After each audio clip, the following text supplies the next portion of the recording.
Yo, how are you doing, folks? Welcome to episode 2 of the Simpa Life podcast. I am joined, as always, by Mr. Wizard over here, Mr. Macker MC. Oop, wrong way. That's it. I'm down here. Oh, he's down it. That's it, yeah. I'm also the apprentice this time because, as most of you will know, I completely fucked up the audio on the first one. But I'll tell you about that on a post or something like that. But this one should be crystal clear. So yeah, the apprentice techno, whatever the fuck it is, that's me for this week. Hello. Okay, we'll see if you can re-earn your title over the course of this podcast. I'm joined by a close personal friend, and actually the gentleman that kind of first pushed me into writing and kind of launched all of this, so he's partially responsible. I'll be saying that in court, don't you worry, Tyler. Mr. Tyler Green from Ismoke Media, the UK's largest independent cannabis-based media company. So with all that said, I'd like to throw you over to Tyler to introduce himself. Big up. Thanks very much for having me, Simpa. Look, excellent intro, and I've been looking forward to coming onto this podcast and chatting with you. As you mentioned in the intro, we are close personal friends, and I think over the years we've probably filmed several videos together, as well as attending loads of events, and it's excellent to see this podcast come to fruition. And looking forward to being a part of it tonight. Excellent. Thanks, man. So for people that I don't really know, but we are expecting that there'll be quite a few people who'll stumble across this that won't know myself or yourself, so they'll be familiar with our groundwork. So with that in mind, could you give us a sort of a brief overview of Ismoke, and maybe actually even sort of give us a reasoning why and when you started it as an organization? Yeah, sure. So Ismoke is a cannabis media channel. Most of what we do is online, but we do attend cannabis events and take videos there. We are here to educate the masses on the benefits of cannabis. So what we try and do is give exposure to people working in the cannabis industry, so companies, products, innovative things that are going on, events, as I've mentioned, other YouTubers, and just try and get people talking about cannabis and its many benefits, so that we can hopefully increase the level of education that's going on, because under Prohibition, I believe that there's not enough, which leads me on to why Ismoke got started, actually, which is because I was seeing a lot of articles online from places like the Daily Mail, publications and tabloids that were publishing what I saw as hysteria and cannabis scare stories, and everything that I saw online back in 2010 that was originating from the UK in the media was talking about how smoking cannabis causes this, smoking cannabis makes you go that. And I just started to read more about it and realized that it was the complete opposite to the truth. So that got me blogging, and Ismoke was born, and we haven't looked back since. It originally started as a PDF, didn't it? Yeah, so back in the day, I was designing like a monthly publication on Adobe InDesign, getting articles from people, from other activists, and basically just putting that all together with my limited design experience and releasing that once a month. So you've got to think like that meant that the articles weren't searchable, the titles, like you couldn't find it by searching for it online. You had to read it to understand the content. So yeah, it was a very different world to 2020 Ismoke. Yeah, it's great. I mean, even in just sort of, I suppose, the relatively short time that I've known you, I've watched the progression and the evolution and the changing of the branding. And you, as you see, you really are trying to create as much of a diverse platform as possible to showcase everything. So you do sort of flavor strain reviews, as it were, and then you'll do serious product reviews. You'll do really big investigative pieces sort of on the website. And you'll have, obviously, as previously people like me do really long-winded series of things. So I think it's brilliant to have watched it evolve over the time that I've been your friend and knowing you. And I'm sort of then curious, where do you sort of see it going in the next sort of few years? Well, yes, excellent question, because I am always unsure as to what the next few years will bring. While we're still under prohibition, it's kind of going to be continuing the fight and continuing to raise exposure, to grow the channel, to try and make different types of content that engage people and get people interested. But what I really hope is, as we move towards legalization in the UK and then legal regulation, that there is more of a space in the public sphere where my skills can be utilized. So whether that's talking in interviews, television shows, you know, like the sorry about that. I've got my phone trying to talk to me. But yeah, so hopefully in the future I'd like to do that. I've also got my eye on writing a book. You know, there's some subjects that I want to tackle. I'm particularly interested in cannabis history, and I think that part of what Ismoke's done over the past 10 years is showcase what has gone on. So all of these events and cannabis cups and strains that have come out. And what I want to do now is take that further and talk in depth to breeders and share some stories that you can't find online, because the information is currently just in people's heads, you know. So I want to get some of that written down before it's lost. Yeah, wonderful. That was something I was going to say, that the website has now become an archive in and of itself. As you say, it has documented the past decade basically of activism within the UK. So yeah, I think a book would be a wonderful way to really immortalize that. Do you know what I mean? Because again, it's going to be weird. You've got to think the world we've lived in, the war that we have fought. You know, we were made enemy combatants by our state for a decision that we chose to make. We didn't choose to take on the big bad. They came for us. When that ends and this is over, there's going to be generations of kids that are just not going to understand the fear, the smell of, you could smell of something and a police officer could ruin your life. You know what I mean? They're not going to quite grasp it. So I think that what I kind of want to hope, and what I'm hoping with us launching this platform at this time, we're at a crossroads, I believe. I truly feel that the Seed Our Future document shows that there is no foundational evidence. It means that they cannot continue the criminalization of cannabis. So I want to try and, again, the same, document into that new normal, into that new world that we will create in a post-prohibition paradigm. Yeah, so I mean, there's so much going on at the moment. It's hard to keep up, isn't it? So we do need to be documenting it. Well, definitely. As I say, I think we're at a precipice now, and things are they really are going to change. And it isn't a case of even that can go one or two ways. The only way progression is forward now. If you're looking at the states and the various regions around the world that have already decriminalized or legalized in some form, and the consequential effect on that, on the environment, on the economy, on youth employment, you know what I mean? The knock-on effect of ending the war on drugs is huge.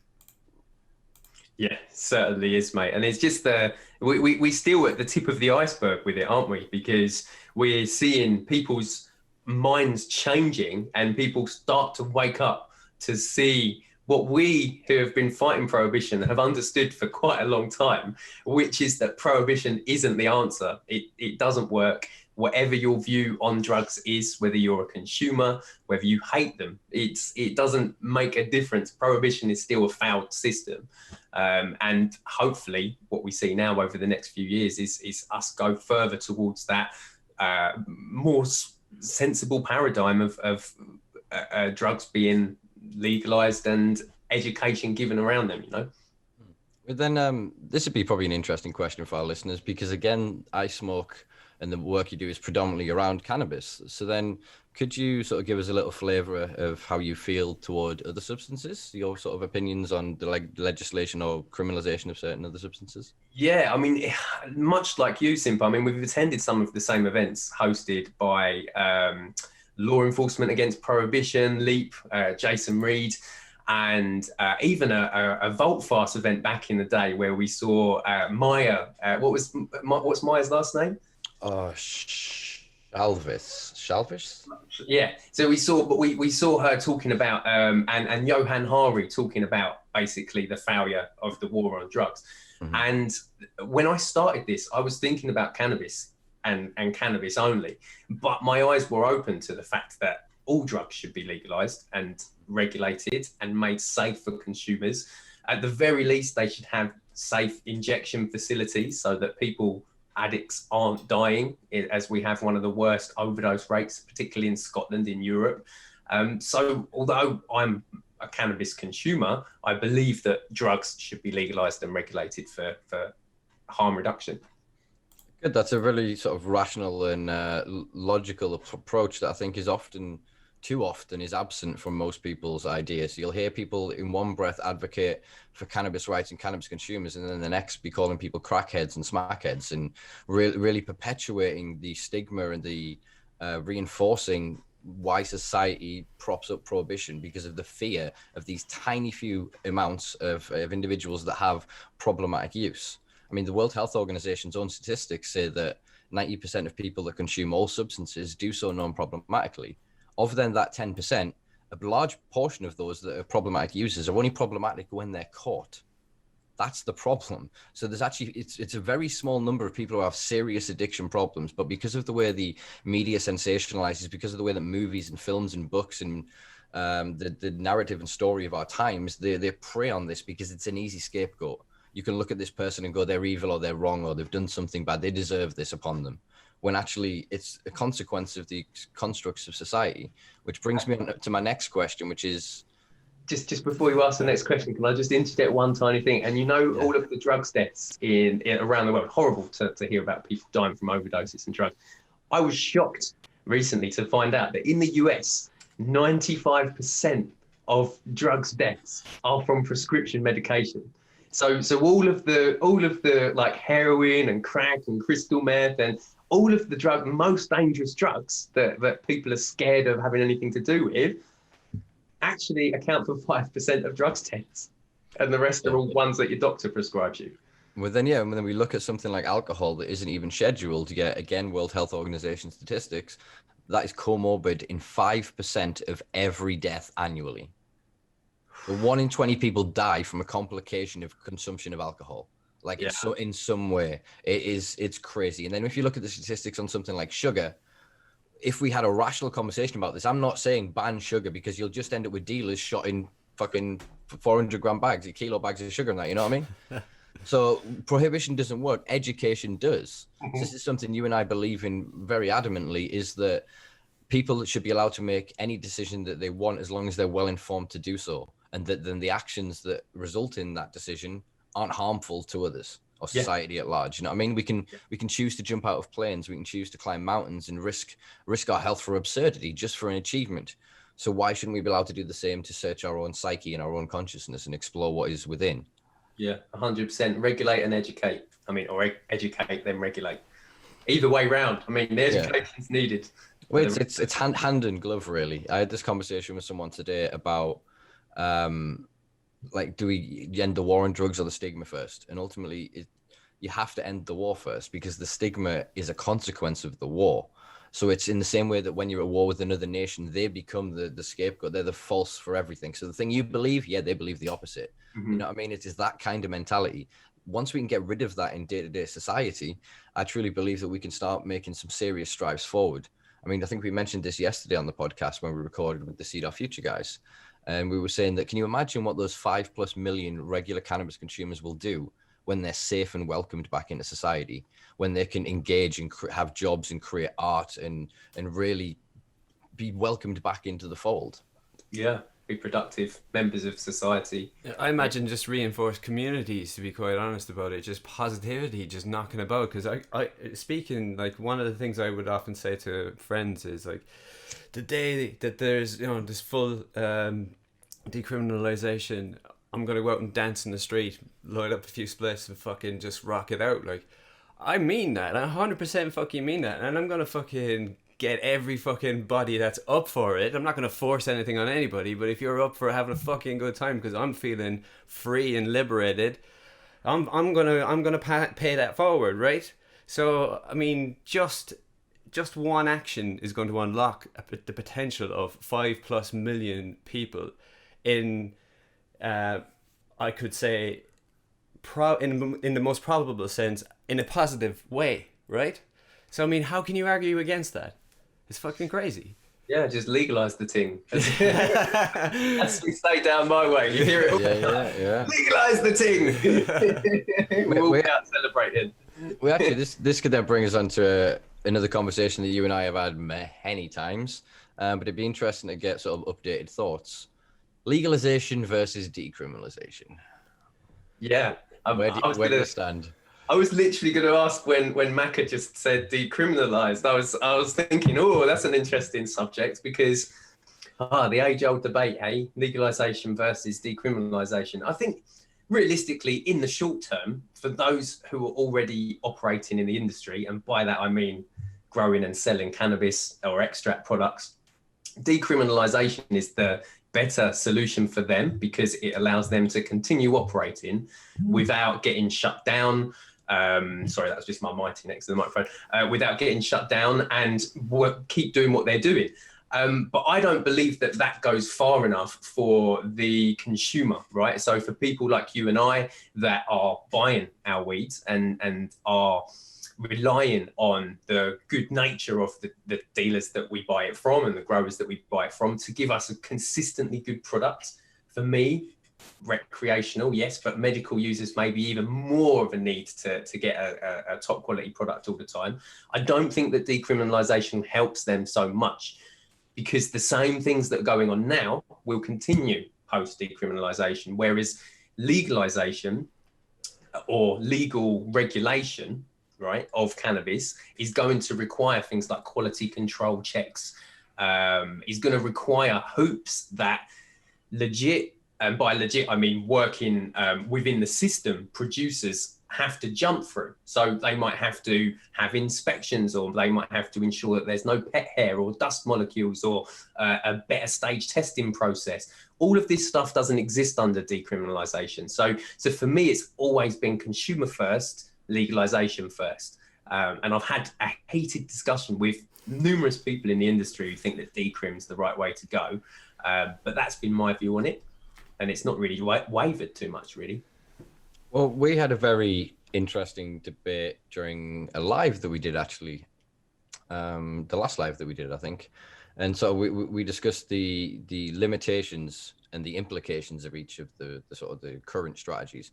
Decriminalization as it is written today, under the interpretation is so that where it's already existing in the world does not go anywhere near far enough. But then on the adverse, the legalization goes too far on regulation, so it creates a boundary for entry. So you need millions to just get your foot in the door. You need to have already been in the business, and I'm not talking our business, not actually supporting people and getting people 20 bags on a daily basis sort of thing, not actually keeping the system flowing with the people who are going to cash in first because they've got the money and the connections. Yeah. So as I think I brought up last time, I said there should be a discretionary period of true decriminalization where we just observe. You allow coffee shops, you allow dispensaries, clubs, you allow everything on every scale to just pop up. If they do something criminal, you charge them for that crime. Or if they do something, you set up some form of very limited apparatus to make sure that they can't break serious laws or endanger people, but you allow them the opportunity to develop this, because it's pointless as bringing experts who've never known weed together with people that only know the criminal market and try to say then make the thing work. We need to actually have the opportunity to try it. I was going to say, or legalization plus grow your own, so that it's a lot more open. But what you're suggesting is it's a brilliant concept. The whole period of decriminalization. Isn't Amsterdam about to do that? They're doing a discretion thing where the government is growing for some of the coffee shops. Okay. And they're monitoring that. I believe the Dutch are also doing a medical thing along prescriptions that they're trialing. There's quite a few regions that are now really trying to get out of the paradigm of legal versus rec, because again, legal looks now like corporate monopoly, because the same experts that converted Canada's government are now sat in the chambers of all of the parliaments around the world, whispering in those ears, so that when legalization falls, it's their corporate mates that get first dibs. But don't you think this will also happen, even if we had the ideal period of 2 years? Then all that's going to be happening is that astute people, the same people, will be watching the market in that 2-year period. And as soon as it's up, they will come in with all of the right documents and all of the right they'll be in all the right meetings and all the right dinners, and things will still happen in that way. I mean, this has been sort of my view of legalization is kind of, I've always thought if we can get there, even if it's not ideal, if we could get to legalization, we can continue the fight. You know, but what worries me in the UK, for example, is our two-chambered system. Mhm. We have an elected House of Parliament, but an appointed House of Lords. The House of Lords have the power to veto any bill. If we pass a cannabis legalization bill in the UK, and it is draconian as shit, so there's still people getting fined God knows amount for growing a plant that's over 1.5 meter, or you've got 5 plants and there's only 2 years, or all of those kind of limitations are still there.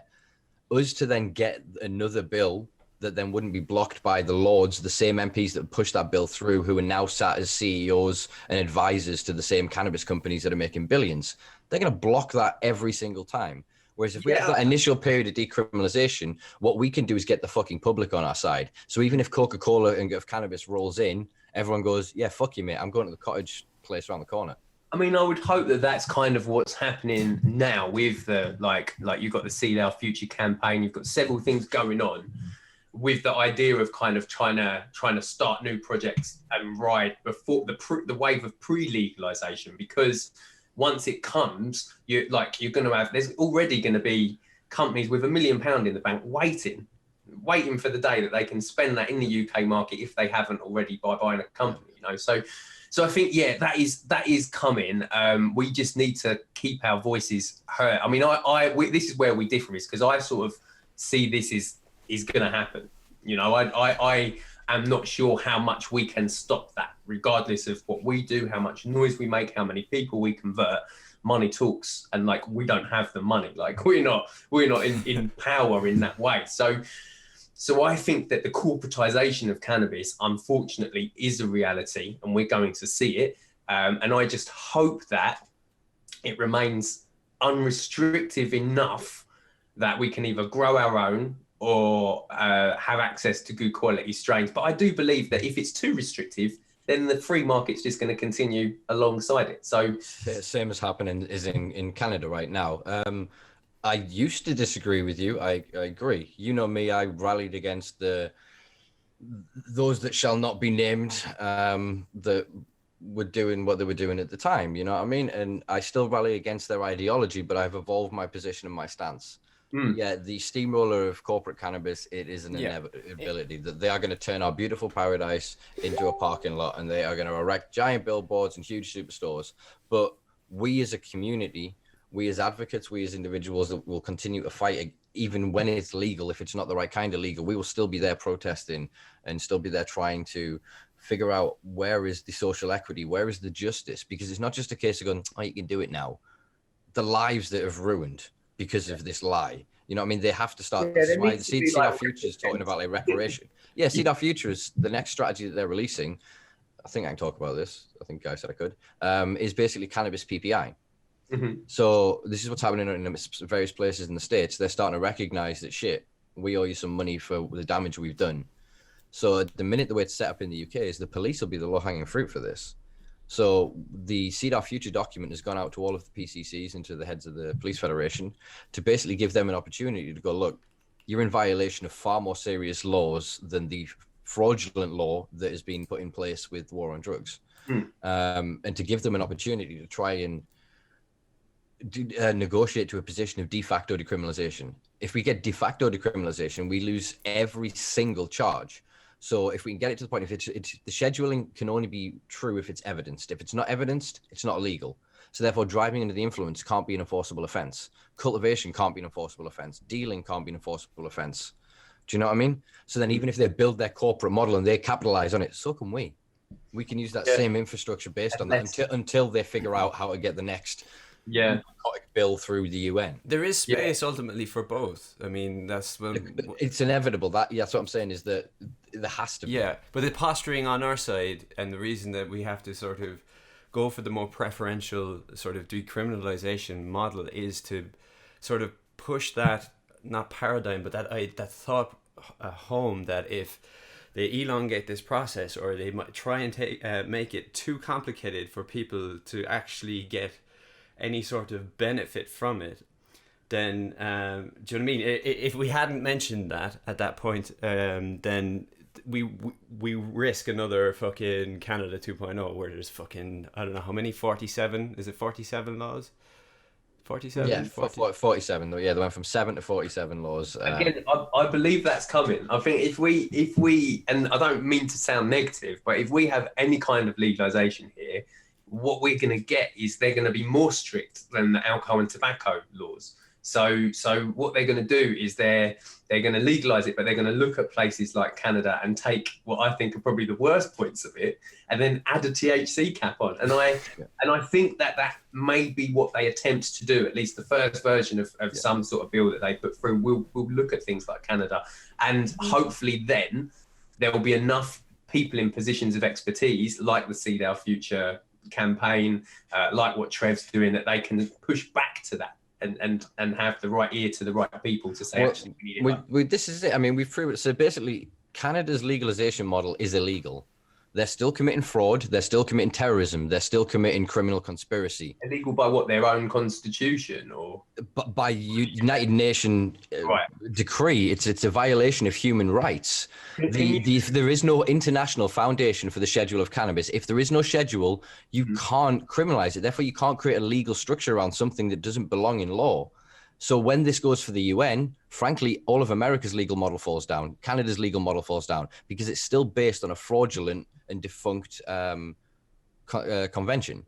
So they're going to have to write a new convention to this. And ultimately, as Guy was talking about last night, cannabis doesn't fit into the scheduling system of drugs because of the food aspect, because of the nutrient aspect. So cannabis will have to end up in either its own category or treat like alcohol and tobacco, or they put alcohol, tobacco, and cannabis in the same thing. But then that creates a space where they're then going to have to put other drugs, because again, the foundational evidence for other substances isn't there. There is no foundational evidence for why psilocybin is a Schedule A. By the definitions of the scheduling system that are created in the UK, you cannot have a substance be in a higher schedule than that is less harmful than the substance that precedes it. Right. Okay. Yeah. Psilocybin has never killed anybody. You know what I'm saying? The same neither is cannabis. Yet they're both Schedule 1. The laws are all backwards, aren't they? They've just been written with like just prohibition in mind, and not based on any like risks and association. But definitely with a capitalist interests in mind, because if you're going to model any sort of profit or have a profitable model, then it should be some sort of national self-sufficiency based thing, where any sort of taxation in the room that you make, you know, that kind of way, you're always going to have people that want to go out and have, say, a 12.5% beer in a pub. You know what I mean? You're not going to, do you know what I mean? It's an attraction to have something as a treat, and you can definitely tax the shit out of that, right? And then if you have that protected from outside investment, so your £1 million or £1 billion industries in, say, the US or wherever they are, cannot penetrate through that and end up damaging this sort of nationalized self-sufficient model that you could completely base cannabis around. That's the depressing part for me. That is one thing that they'd be concerned about, isn't it? Is the big companies actually coming in and changing the landscape. So say they legalize, and then lots of American companies come in and make it really readily available, and then they get lots of additional users or consumers. Actually, that's a version of legalization that they probably wouldn't like. So when I've been reading documents by Transform, like their cannabis policy document that they're talking about legalization, they talk about how it's better to sort of have the ideal version of legalization for the state. We're not talking about our ideal version of legalization. Is a version of legalization which it doesn't encourage use, and like doesn't encourage more people to start taking up and what they call risky behavior. So what you're talking about, Macca, with the state model, actually with the protection from outside investment, actually protects us against that. And actually that's a sensible form of legalization, I would say. So it's a very long-winded way to get to it. No, it's good. It's good. Fuck decrim or legalization. Let's just nationalize it. Nationalization. Yeah, we really should have it. This is it. I mean, we need to go back like Henry VIII, right? Under Henry VIII's day, you could pay your tax in cannabis, right? Although we called it, from the Germanic, we called it hemp, but that hemp didn't have a THC cap because such a thing didn't fucking exist. So it got you high as shit. It made you close. It was your medicine, and you could use it as a recreational drug and enjoy your damn self. And actually, it was that valued by the state that you got a cheaper deal if you paid your cannabis in hemp. You paid your taxes in cannabis, sorry. You know, I mean, the ubiquitous nature of cannabis up until the modern era of prohibition, it was the entirety of our history. You got people like Graham Hancock talking about us being a species with amnesia, and he isn't fucking wrong, man. We're at the precipice of this where us talking about this as a drug is that it's still just a tiny minutia. That the drug argument is what keeps it, the potential of it, pinned back. Do you know what I mean? Because obviously, as we discussed last night with the See the Future guys, we were talking about obviously the history of it. It was copper, it was timber, it was oil barons. You know what I mean? It was a few industries that have now become so influential and so powerful through lobbying. Mm-hmm. But ironically, they only self-sustain through their own perceived power, because in the UK we subsidize fossil fuels by something like 10 billion a year. Yeah, so again, legalizing cannabis in this way wouldn't just, it's not about what's good for the state or whatever. You've got to think that's trillions of dollars in fuel production they're thinking of. Then you've got to think about what it will do to cotton, then what it will do to the pesticide market, then what it'll do to, do you know what I mean? The enemies of this are innumerate. So I think they're just trying to ring fence the drug thing and we keep it so controlled for them that they don't have to have this wider conversation. Yeah, and like talking about subsidies for these industries, like what that literally means is that by themselves, those industries would not be profitable. It wouldn't be as profitable to pull oil out of the ground, which is something that contributes to the detriment of our planet, unless governments all around the world paid oil companies money and subsidies to do so. And it's not even just that. They do that with like farming, with meat farming. They do subsidies for like pork farmers so that they don't so that they can still kill enough pigs to make a quota, to make enough money, you know. So this system is fundamentally broken because it's capitalism. It's the pie has to grow larger every single year, and we measure our success on growth. And if we don't grow, then we're in a recession, right? So what we need to do is look at the bigger picture and how cannabis, like you're saying, can replace certain things that are quite bad for the planet with a carbon negative thing that's actually taking carbon, sequestering carbon out of nature that we've put into it, and therefore being really good for the environment. What did Guy say yesterday? By 2030, yeah, if we had a ubiquitous industrial cannabis policy in the UK, we could remove 80% of atmospheric carbon in 10 years. And that's not even considering then you've got waterway cleaning up because of roots and shit like that. Then you've got renutrifying topsoils. Yeah. You know what I mean? The program that we could have, we could literally cover the entire country in cannabis and then rebuild it with that as a material. Yeah. It's that easy. It's a few years of growth, literally, and we could rebuild from the ground up this country. Heal the world. But I think that's what scares them, is the revolutionary aspect to it. It's just a bit of Michael Jackson, man. I'm telling you, fuck it. We can heal the world. If there wasn't copyright involved, I would definitely overdub that right there. It's fine if you sing it yourself. You can sing the whole version underneath. Yeah. But I think that's one of the reasons that means they don't want to have this conversation, because if we really hold cannabis as the potential harms for it and we held it up against, I don't know, anything, road traffic accidents, mountain biking, you know what I mean, sitting on the toilet, we know which ones are far more deadly. Falling out of bed.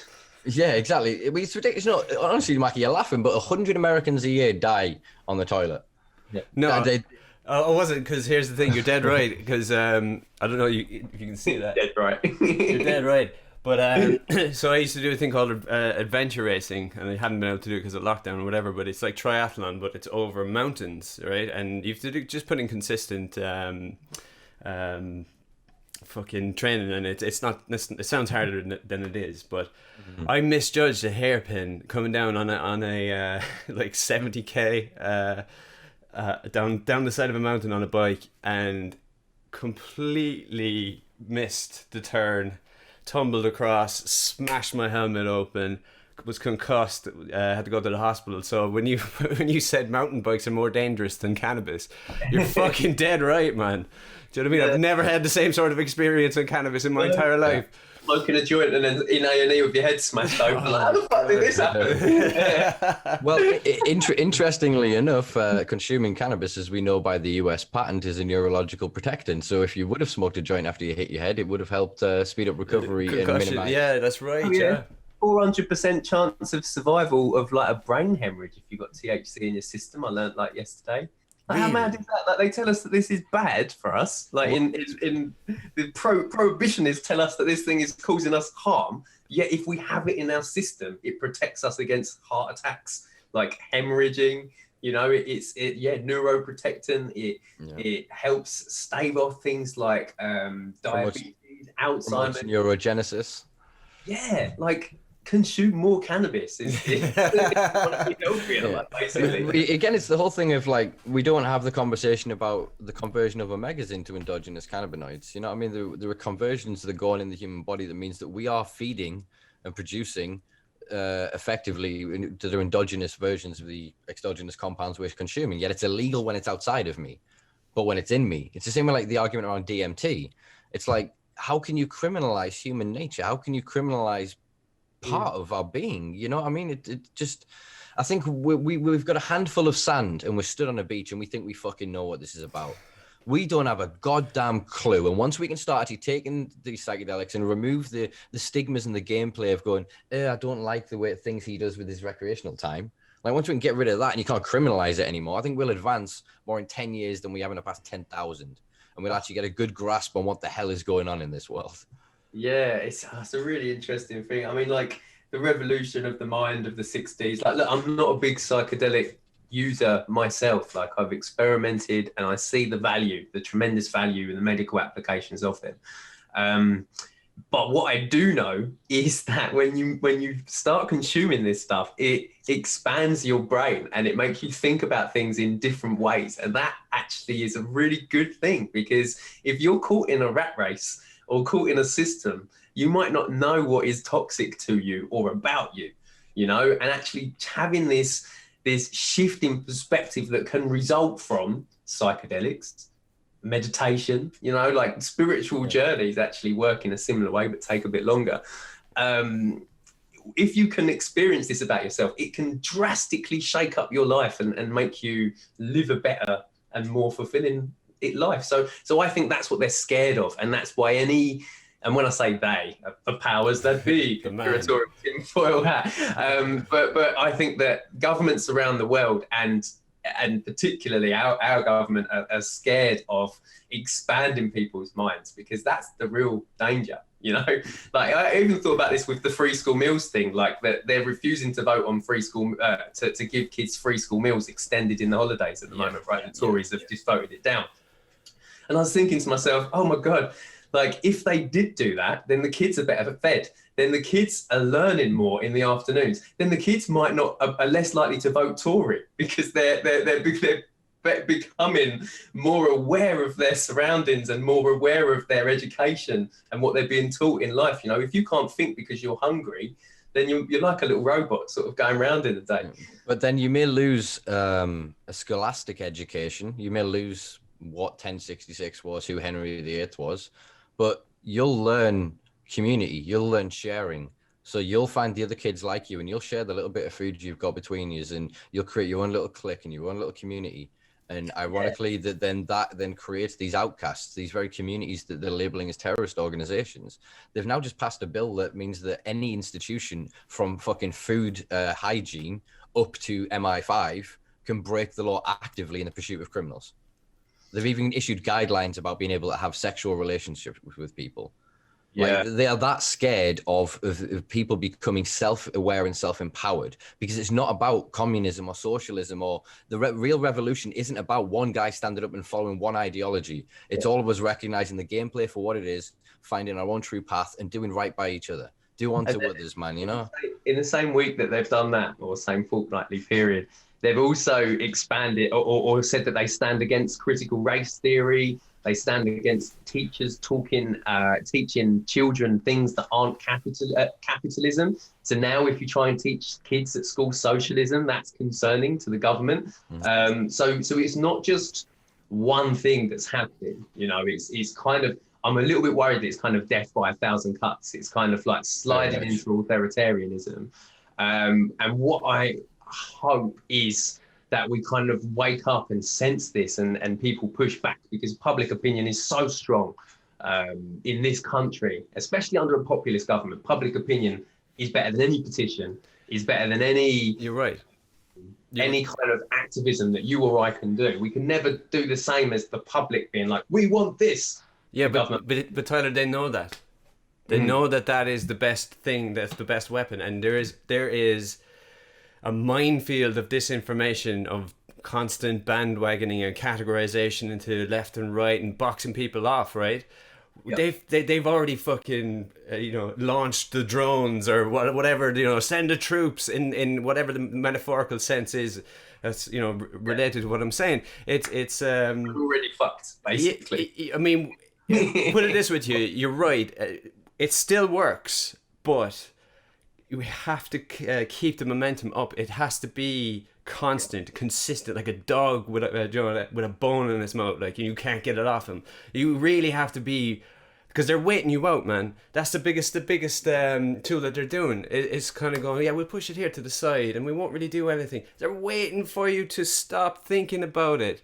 Do you know what I mean? That's what they hoped that was happening with the Black Lives Matter movement. They were trying to wait it out at the start. That's exactly what was happening. They're seasoned at this, and the only way we're going to get any sort of social progression over the line is consistent movement. Do you know that kind of way? Anyway. And I think, Mako, I hope the silver lining to this is that cannabis is kind of a little bit separate to this kind of potential authoritarianism. Like, we could slide into authoritarianism and still see cannabis legalization because they want the money, and they want, like, they are understand. Like, I feel like their eyes are opened a little bit to it. Like they got an appointment from Voltfast, went over to become an advisor to Boris Johnson and things like that, like a couple of years ago. So I think that, on the bad side, we could be going towards an Orwell 1984-esque The Party style, where we've always got the party and everything's what they say it is. But hopefully we'll be able to blissfully enjoy our weed at the same time. I think ultimately a big fear of it, would be a form of placation. They go, okay, you want to win? Here's weed. Do you know what I mean? And then enough people will enjoy that honeymoon period of just getting as baked as fucking possible. That they lose track of racism, of social inequality. That they lose track of, like, all the other little things that are happening. Do you know what I mean? I think they're able to slide so many things through at the minute because people are so fearful, they're so distrustful, and they're so unaware of what's going on because there's no certainty in their lives. So people are at home drinking, or they're at home smoking or consuming or doing whatever vice it is that allows them a little form of escapism from the constant bombardment of the world's going to fucking end that is coming from every fucking signal this year. You know what I mean? Yeah. It's Trumpism, is COVID, is just all come together into this kind of melting pot of craziness. Hasn't this year been the craziest year on record? Can anyone remember a crazier than 2020? I would just like to caveat by saying so far. Next year, watching this in 2 years, like, oh man, I missed 2020. Do you remember when we didn't have a license to breathe air? That's where it's going. No, just to build on what you were saying there as well, just that whole craziness mess, and then I hear, what was I listening to? I was listening to the football the other day, and I listened to it because I'm doing other shit, right? So it's just easy to have it on and not be distracted or whatever. But there's adverts because it's not on BBC, and the adverts, I think three of them in a row, 3 advert breaks in a row. There was a constant reminder that Jägermeister is now £10 instead of £15 for a litre fucking bottle, right? I mean, what are you going to do with a litre bottle? I mean, if you're by yourself in your bubble and you can't mix with your mates, you can't even have them over, and you've got a fucking litre bottle of Jägermeister and you have all this existential fucking dread on top of it, you know what I mean? Jägerbomb. Yeah. Jägerbomb after Jäger. Yeah. Socially distanced drinking on Zoom with mates crying. I think we have to do that now, do we? But it's interesting that you notice a correlation there, Maka. So you're watching football. What are the adverts? Alcohol. Gambling and alcohol, right? Straight So what did George Orwell say? Give them, what was it, football, alcohol, and gambling, and they'll never revolt. You know what I mean? So it's a thing of it's distraction. So what do we know about alcohol? Alcohol slows down. It's classified as a neurological retardant. So it actually slows down thought process. Thought slows down the speed at which thoughts move through your fucking brain. Something like football is really innate and primal. It activates something in the back of us because it's tribalism. Do you know what I mean? And you get behind it like they're your family. The people that like football fucking love football. Do you know what I mean? And it becomes a surrogate for life. And you get to have this, to watch it in the same way the kings would watch over war. Do you know what I mean? Yeah. It really placates a certain primal side of us. So then that allows you to kind of get out the rah, fucking that disappears. Instead of going and screaming at the TV when George Osborne comes on, you go, I can't be arsed with that. But you have this passion for, I'm sorry, but at the end of the day, something that's frankly irrelevant. Do you know what I mean? It's a good hobby and I can understand the sport and the skill set. Don't get me wrong. Yeah. But I mean, if that energy was redirected at politics. Yeah. Well, yeah, you'd have more of a problem. But it just to sort of build on what you were saying there, is I love football, right? And I used to feel that way. It used to be sort of, it would affect my sort of my social status because, you know, depending on what would happen on a week by week basis, you win, you lose. You know, in school or whatever, you have this sort of camaraderie and whatnot, and there's a small bit of affection within that sort of camaraderie. It makes you feel good, you know what I mean? It serves as a form of escapism in that regard. But having said that, being a cannabis user and watching football, fuck me. Like, seriously, the intricacies of the game, dude. Like I was like, pass it over to him, man. Look at the shape, look at all the penetration, look what's happening.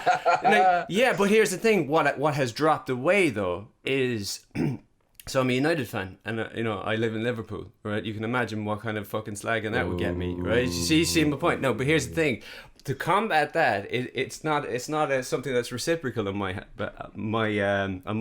part at least. I disarm people because I actually appreciate Liverpool. I love the city. I love the football club. I love the manager. And for somebody to say that as a United fan, oh my God. Because here's the thing. It was affecting my emotional state within those like micro fucking bubbles of, you know, social acceptance or whatever. So I dropped it. I was like, fuck this. I love the game. I love the intricacies of the game. I love to see good skill, technique, football. You know, I love to see good strategy. And going forward, for me, I'm like that doesn't affect me anymore. And if I'm able to do that, there's nothing fucking special about me. Do you know what I mean? Everybody's able to fucking do that. If with a simple fucking substitution, you can have a tool that'll help you. It's called cannabis. Well, it's what Tyler said before though, about if you're caught up in the rat race, then you don't know what. I'm not saying football's toxic. I'll preface this. I'm not saying football's toxic, but I'm saying that you identified that your relationship with a certain thing wasn't healthy within yourself, so then you've taken steps to be able to still enjoy that. Exactly. If we then apply that back to the drugs argument, where we're told that you're not allowed to enjoy a substance, all the use is abuse, and you're all addicts, and you just need to quit. But then we use that same mechanism to identify that if we have a problem, and we can self-titrate. Yeah, you're dead right. So what? To move on to a question, Tyler, I was just gonna. Go on. I was just going to say, cannabis is kind of unique because it kind of sits as it's an enhancing thing for your interests, right? So not only it's an interest for us, like we're really interested in talking about it, but a lot of people use cannabis and get the benefit of it, but don't really think too much about it and might use it, like you're saying, Maka, to watch football and chill out and enjoy, to listen to music, to create stuff, you know. So I think cannabis is almost like it should have a unique status as an enhancer for life. You know, whatever you're doing, if you enjoy it, cannabis makes it a little bit better. Yeah, or at least that has the potential. I suppose we should caveat this by saying, of course. There are small experience. Caveat with that. Small minority of people who will consume cannabis will have difficulty with it. In the same way, some people are allergic, like Tyler, to peanuts. You know what I mean? So there are certain things that we have to have these rational conversations about. So peanuts are a perfect example, because millions of there's tens of what's the word I'm looking for? Billions. Sorry, I was trying to describe millions without billions without saying billions. That was weird. Thousands of millions. There's billions of people, alive, and a tiny amount of them are allergic to nuts. But what we've decided, what we've done is we've decided to put on the packaging of everything that's standardized and sold that there's an allergen here. Do you know what I mean? The same just needs to be true of cannabis. We can't then go, there's a small amount of people have an adverse effect to it, therefore none of you are fucking allowed it. Do you know what I mean? It's the same with like a Bugatti Veyron or something like that. twats will get in that car and crash it. Doesn't mean the car's undrivable. True. Do you know what I mean? It's the same with the drugs. So again, back to it needs to be that education and that evidence-based acceptance. Do you know what I mean? We all, you and I included, hold our own strong biases about this, obviously, because of our own worldview and our own lived experience. And we need to arrive at a point of depoliticizing drugs so that the conversations are not around moralizing, but around the actual effect. So, okay, what happens 40 years if you take MDMA for a lifetime? What happens if X, Y, Z? We need to understand those things instead of using that as a cost to beat users and then try and criminalize it. Then go, okay, how do we make it safer? Like David Nutt's produced Algosynth, the synthetic alcohol that does far less damage to the liver, still gets you intoxicated, still works on the same sort of system, but it's far less dangerous. Yeah. Ironically, that when they finish bringing that to market under the novel psychoactive bill, it'll be banned. Oh, that's so funny. In a depressing way, not actually funny, like just typical of the state that we live in, right? I mean, laugh or you'd cry. Yeah, exactly. Love or you cry. I had an interesting thought. What about religion? Getting at religion and drugs, because we always talk about the need to depoliticize it, but also actually it's probably if people are really religious, they're probably anti-drugs, right? Unless their particular religious text allows for a particular drug. Well, it's interesting because the imams in Iran and places like that didn't used to have any sort of prohibition. There was nothing really that sort of prohibited substances, and in fact, it's kind of, I can't remember which one it was because I'm a bit ignorant on the politics of the region, but they recently basically claimed that drug use is the Islamic version of like kosher. So it's accepted within the religion. It's free for use. You've then got to consider, in most places, ayahuasca is protected under religious freedoms. You've then got to consider Rastafarians. You know what I mean? They're protected under religious sort of freedom. So there are actually people that kind of then there will be. And then there's obviously the hell of a lot of research that's showing that a lot of the early Abrahamic religions, they did a lot of goddamn drugs. The burning bush and all of this. Throughout history, I mean, we can see. I mean, in the Middle East, they've been using hashish since before like 1000 AD. You know, like they've been the hashashin. Yeah, that's where it comes from. That's where hash comes from, isn't it? The hash acid. Hashashin. Yeah. We even previous to that in the region, there'll be the Scythians, and they used to get high by creating like hot boxes, and they put cannabis plants on hot rocks. And then vapor hot boxes. Yeah. So there's a lot of use within religion. It's ironic that it just shows the connection between the modern authoritative institutions and the religious institutions, that when these guys change their mind, all of a sudden we've changed all of our minds. You know what I mean? You're onto something there, mate. It's almost as if the institution of religion isn't genuine to its own text or its own beliefs. Do you know what I mean? So I saw someone with a T-shirt the other day that said, "Fuck religion, love God." And it took me a minute, and I kind of went back. I was like, actually, goddammit, your interpretation, you walking down the street, what you believe and feel, you're entitled to, and that's fair. You then go and start a fucking movement for it, and then you start punishing people for not believing in your shit. We got a problem. I think that it blocked a lot of stuff off for me, like, because I've been brought up a Christian, Church of England, baptized. I didn't go to church much, but I always considered myself a Christian. And it's only by moving into being agnostic and then agnostic stroke atheist, right?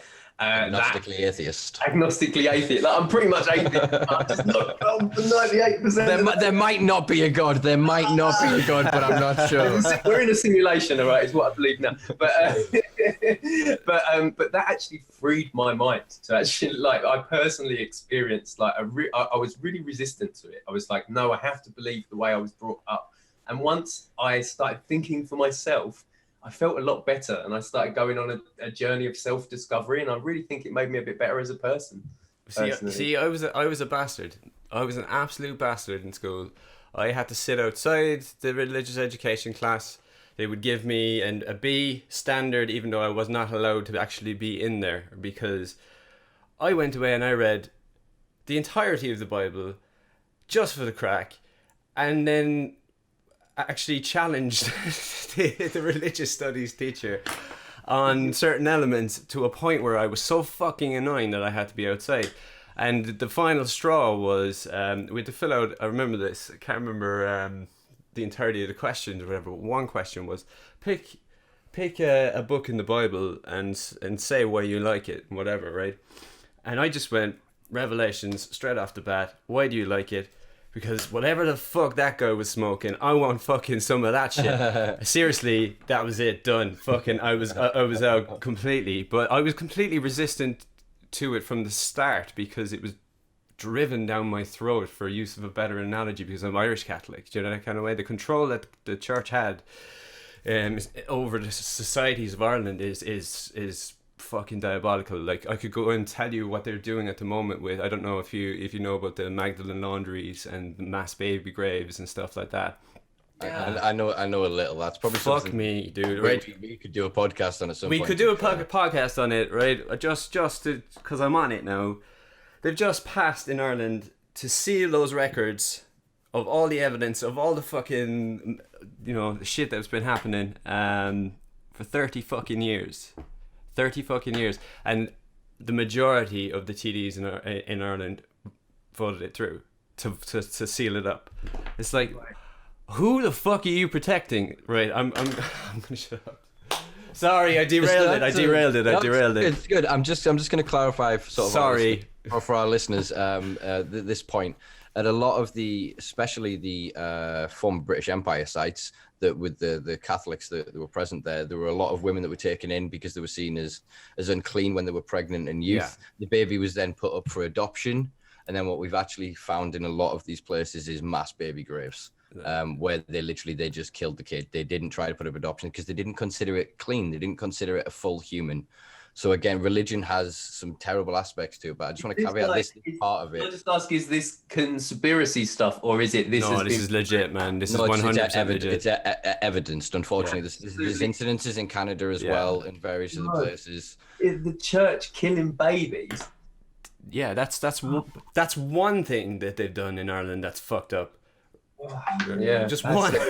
but again, out of context, obviously, we're not even out of context. It's obviously very fucked up. Don't get me wrong, but you can see how the same way with prohibition now. Some idiot like Harry J. Ansling are talking shit about, you'll smoke one marijuana and the white women will sleep with the black and Latino jazz musicians. How that then compounds through everyone building a lie on top of it, to then everyone just accepting the fact that you can kick the fuck out of and murder somebody on the street because they were resisting because they had a 10 bag in the pocket. The same things happen with religion. They've managed to stack it. They've just had thousands of years rather than 100. So the absurdity has got worse and worse and worse and worse and worse. Yeah, I mean, you can invent things. If people invent lies about cannabis and then articles get written on those lies and then other articles get written on top of those other articles, then what happens is you lose the original source, and it almost doesn't matter whether the original source was a lie. People just believe it because it's in the zeitgeist now. Yeah. And that's what we've had with cannabis from those experiments in the 50s, where they had monkeys that they basically made them brain dead by starving their brains of oxygen, and then said that THC caused you to lose brain cells, and like just experiments like that were done for completely the wrong reasons a long time ago. Have been built on.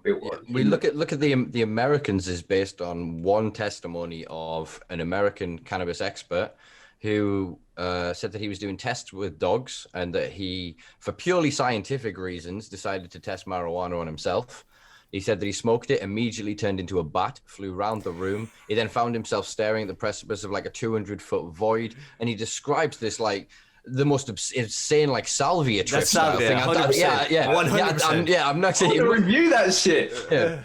But then because of that, they stood on that, and that then becomes a basis because he's an expert. Then exactly that, the media reference that, and then you get so far removed from it that you're 50 years from whoever the hell even might have said that sarcastically as a comment in something gets taken as gospel. And then the ignorance of the day can compound on that, because then they can go the same way the Nixon campaign did with the John Ehrlichman quote, and them talking about associating cannabis with the hippies and blacks with heroin, and they could criminalize them night after night and disrupt their communities. Yeah. So nice to circle back to how humans have got amnesia, because they remember all the prohibition shit, and not that before that it was widely used for everything. Well, this is why I've always termed this, and obviously we had a little bit of back and forth when I used to write for you about using the term re-legalizing. Because again, the term legalizing sounds like we're just taking something that for the entirety of human history has been this bad thing, and all of a sudden a bunch of hippies want us to make it legal because it'll do all of these magic things. No, fuck off. We've got a history of proving it did all this magic shit. Y'all cabal of cannibalistic capitalists came along and devoured our world from beneath us. We're now 100 years down the road from that, and enough people around the world have gone, fucking no more. Right. Sorry, we went a bit wild there with the whole Irish babies and whatnot. We did on a positive note. Sorry to interrupt there. Just to finish up on because you can't just leave the religious thing as a pure devastator for Tyler, right? So to build on your sort of atheist agnostic idea, I'm sort of in the same sort of boat here, having sort of rejected, and that's where I was going with that before I got sidetracked by the fucking mass graves, right? Was like, I found an awful lot of comfort in not necessarily the rejection. Well, the rejection of God as a concept in terms of like in entirety. I reject the sort of man-made constructs that are religion. So, for me, it's sort of a summary of sort of what Alan Watts kind of alludes to is like the earth peoples. Do you know what I mean? If you were to use the proper language, that's what it does. You know, that kind of it's the most common thing that happens apart from maybe ants or whatever. So we're part of the earth, and the earth is part of the universe, right? So we are universal. And in an awful lot of Eastern philosophies, the concept of you being, because you're universal, then you are part of God, and by definition you are God. You know, that kind of way you are that way. So that's where I stand with it, is that, you know, you can take an awful lot of positivity and release an awful lot of weight from you if you appreciate that sort of level of spirituality instead of just it. Because if your rejection is just something that is completely negative, then you do need to sort of move away from that, because there's no point in dwelling in that sort of negativity.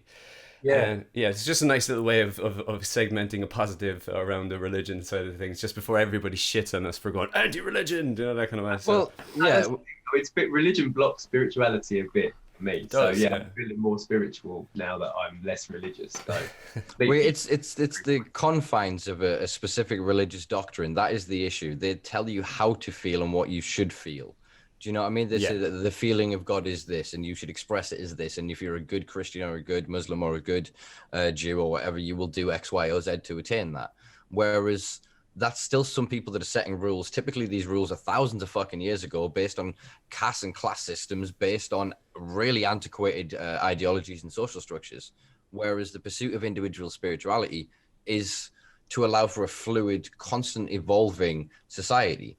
So that instead of us getting stuck in religious doctrine for a couple of 100 years of like going, well, you can't believe that and you're not allowed to publish that. And the same in the days of Copernicus, you know what I mean? Where you would literally be killed for knowledge. If you said anything that took glory away from God, you could risk your goddamn life. Whereas I think we're at a point now that the religions are trying to reform themselves, some far more successful than others. Big up to the current Pope. Yeah.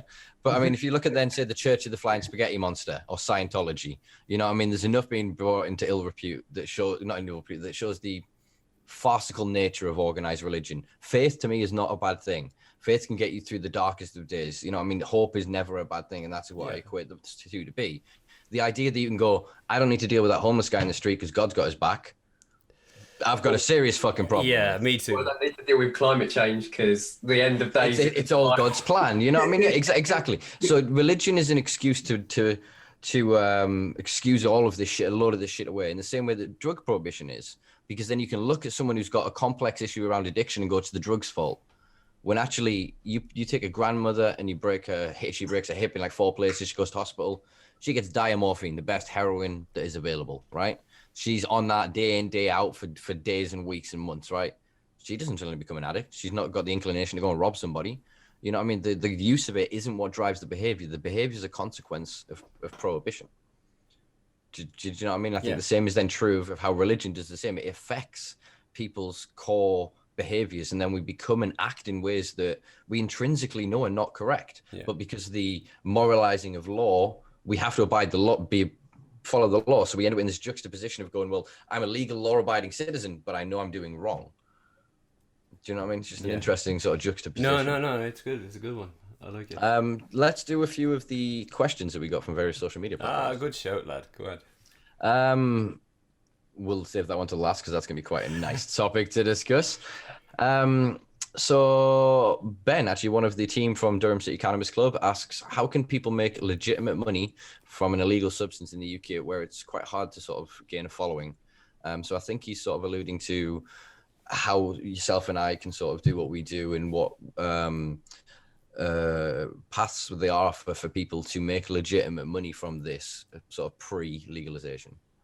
Yeah, well, I think that the cannabis industry is a really exciting place to be because it's innovative and there's a lot of space for everyone to get involved, basically. So the answer is kind of you can do anything, but that's not really going to cut it. So the way that it currently operates under Prohibition is you could either work for a head shop or run your own head shop, your own seed company, your own CBD company. You can find these little avenues where cannabis or parts of cannabis aren't illegal and you can make a profit sort of in those areas, or you could go down the route of starting, as I've done, starting a media channel, and as Simpa's doing with the podcast, building relationships with those companies that I've just mentioned. So the people that are selling to seeds, selling CBD products, and actually getting them invested in the channel and the content that you're making. And at that point, you can then get them on board for things like sponsorships and promotions,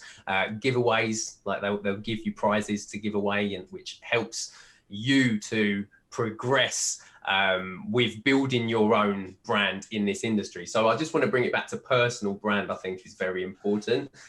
As you've mentioned, Ben, it's difficult to get noticed. And part of this is what I call invisible barriers. So in the cannabis industry, like you can't advertise on Facebook. You can't like get a normal payments gateway if you're selling bongs or CBD. That you have to go on these really restrictive terms where you pay a lot more money. And you will get less give from the algorithms that share the videos you make. So when I make videos on YouTube, it doesn't put my videos in priority over other videos because YouTube has deemed me unmonetizer friendly, right? So they don't help me with as much reach as they would if I was doing a YouTube channel about trainers. So these invisible barriers make it difficult to operate in our industry, but not impossible. And I think if you've got a passion, then you can be out there transferring yourself to a cannabis industry job today, pre-prohibition, getting yourself ready, upping your skill set so that when legalization happens, there's hundreds or thousands of new jobs and you're already ahead of everyone else. Beautiful. I think that was a great answer. Really. Brilliant. Yeah, that works really well. Got another question from Facebook this time. Can clubs and dispensaries run hand in hand to supply the public on a mass scale? The commenter says that they feel that clubs couldn't keep up with demand and therefore it wouldn't be local or community based if it got too big. So you kind of talked about this before about maybe a limited regulation. Obviously, I would quite like to see, as we said, this period of de facto criminalization where we get to sort it out, and rather than just Starbucks coming in and opening 70 ones in every city in the country, little individuals get the opportunity to explore variant models and find out what's adaptable, because there isn't going to be a cluster of cannabis that will work. The plant is too complex. The community and the culture is too complex. You're not going to be able to, in my opinion, homogenize it. So what do you think? I believe that a slightly different approach. I mean, I think that there's space for everything. So I think that in a legal world where post-legalization, we're going to see cannabis clubs because they're a good system that's been operating really well, and there's evidence to back that up. So we're going to see that. And I also believe that we could implement a dispensary system as well to cater to people that don't want to be members of cannabis clubs. And on top of that, the prescription system, so hopefully once cannabis is available in the NHS, some people will be getting it from their doctor or their pharmacy for free. Other people will be getting it from their dispensaries. Like say I'm in a new city, I don't want to have to subscribe to their cannabis club just because I'm somewhere new. Like I just want to be able to walk into a shop, speak to a bud tender. So what I hope is that there's space for all of that post-legalization because the market's huge, right? Yeah, exactly that. I mean, it's interesting that the markets that have gone for dispensaries first are now very interested in clubs. And then places that have launched clubs first are very interested in dispensary models. So again, it's the same we were saying with cottage and corporate. They will have to live together. Yeah. So it's the same true with pharmaceutical paradigm and sort of the medical versus rec argument, as it were. And yeah, I think that what we'll probably end up with ultimately is giant wholesale suppliers. So what you'll do is you'll basically get a catalog that comes through the door from the same way you do with food. So you open a cafe, you subscribe, and you get a catalog. So if you open a coffee shop or a dispensary, and you'll have reps that come around and sell their brands and the businesses that they work with. But ultimately, it'll all get conglomeratized. So there's only a handful of people who'll be producing on the large scale. And I think that that's what's going to serve most of the industry. And then you'll have real coffee shop style, real sort of just bespoke custom genetics that they themselves hold in house, that they've bred. They only breed that for that season. Do you know what I mean? And that, I think, will be a far more enjoyable and profitable industry. So that then the people who are just, I just want to smoke weed, I don't care, and they'll buy it for the name, or they'll buy it because of the smell, rather than understanding what the terps will do to them and what they actually want from it. They're going to be quite happy to buy from McDonald's. The clubs will cater for the social aspect and allow us to have that environment.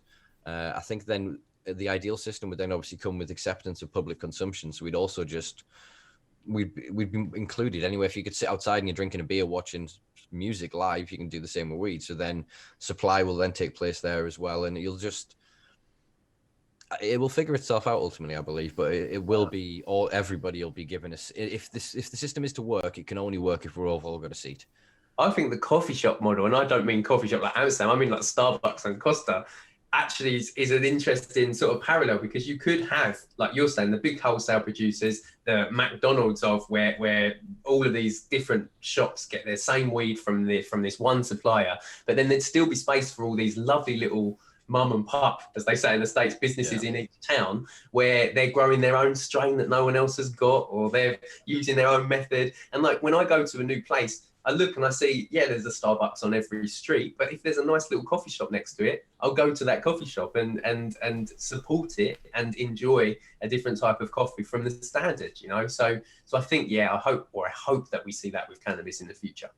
But I think I was having a conversation about harm reduction with someone today and talking about using the taxation from regulation to pay for prevention and treatment. So I would like to think that a system that is developed of this, the big dispensaries pay a higher tax premium to play. Do you know what I mean? The clubs that are literally run by a couple of dudes that have done it for 20 years anyway, they should be kind of given discretion and a preference in this, because it builds community. That's what we need more than anything, is to welcome us as a culture back into the wider community. Simple. I'm just happy if everyone pays their fair tax, man. I'm sick of companies getting away with paying like 1%, 2%, 5% because they're huge. Do you know what I mean? As long as everyone's paying fair tax, I think the taxing system should be fair, like you're saying. But everyone just pay their tax, man. Do you know what I mean? Like, when I say everyone, I'm talking to like Amazon and Starbucks. Yeah. Well, yeah, exactly. So you're talking to the same sort of conglomerates that are going to appear in corporate cannabis, that are already starting to appear, that are so large that they can float without a country. They won't ever have to pay tax anyway. And this is one of the things that cannabis can protect against, because as a commodity, ironically, the more they get us to use their product, which is the end endeavor of capitalism, the more potential there is for people to awaken themselves, because cannabis causes metacognition and introspection. So people will sit there and hit a new strain at one time and it'll make them really go, oh, shit, and start questioning some stuff. Do you know what I mean? So it then increases the probability and the likelihood of some form of another revolution in some way. So even if the legalization of cannabis is just the small thing we're given, it is very much the first step towards a revolution of the mind. It is, but this is what I don't talk about as publicly, Simpa, because like my own view is, yes, this will come. Like once we're all cannabis consumers or it's legal, we're going to see some real societal changes. And I like to think that people will be more empathetic towards other people, because that's one of the things that sort of cannabis sort of, I think, helps with emotional intelligence and empathy and things like that, and seeing other people's sort of situations. So the revolution of the mind. Come on, by 2030. That's the one. Be great. So last question that we got from social media was maybe slightly contentious. We can pick it apart a bit. But the question is, do medical groups really hate recreational groups?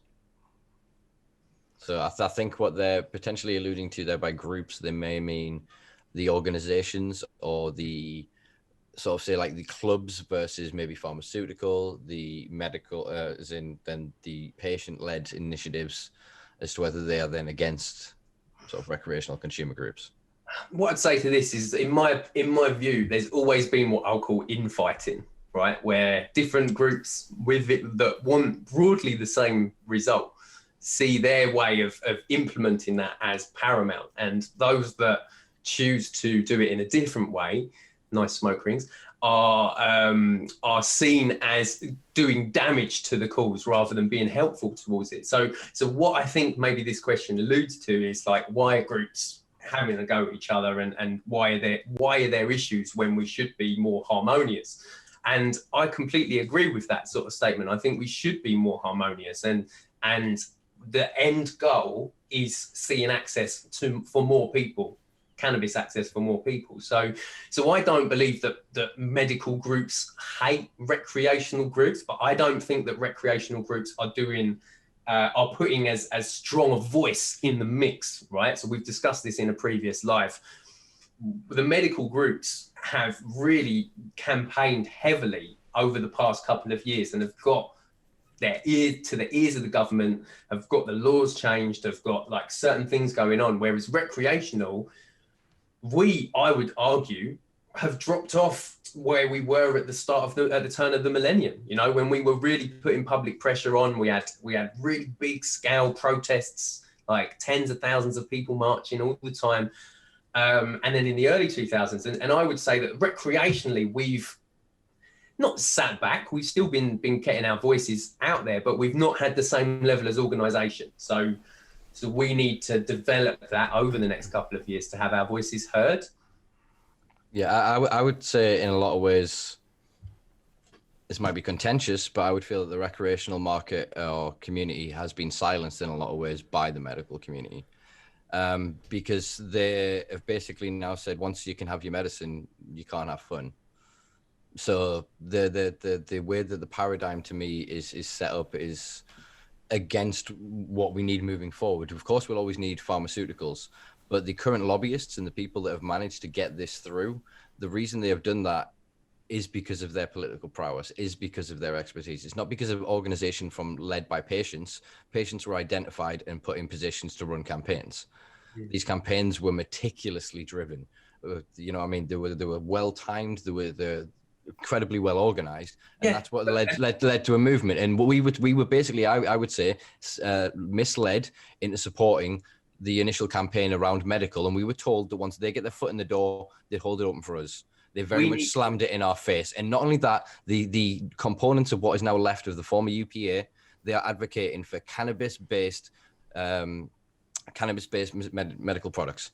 That is what they're advocating for, not cannabis. Yeah. They're not interested in protecting our grow your own. They're not interested in any of that stuff. And so again, the issue has been a great deal of mistrust, Tyler, in my opinion. There's so many in our community have seen what has happened and then gone, so you guys are making all this money in the corporate level, a handful of people are getting access, and you're proclaiming it in the papers as a victory while raids are going up, while even Durham, for fuck's sake, are sending drug dogs into public venues in searching. Yeah, I mean, when you look at sort of medical groups, I think that from the very start, they are out there for medical patients. And unfortunately, what we don't sort of believe that this should exist, this distinction, right, between medical and us. But for the people that run medical focus groups, their core belief is sort of patients first. So yes, I believe in some ways recreational may have been left to the wayside, but I don't think it was an attack on us. And I think that we could organise better and have similar campaigns that aid us. You know what I mean? They're not stopping us. They're not putting like all they're doing is not helping us. Do you know what I mean? It's not the same as being like, no, but it feels very much like they. Oh, sorry, Tyler.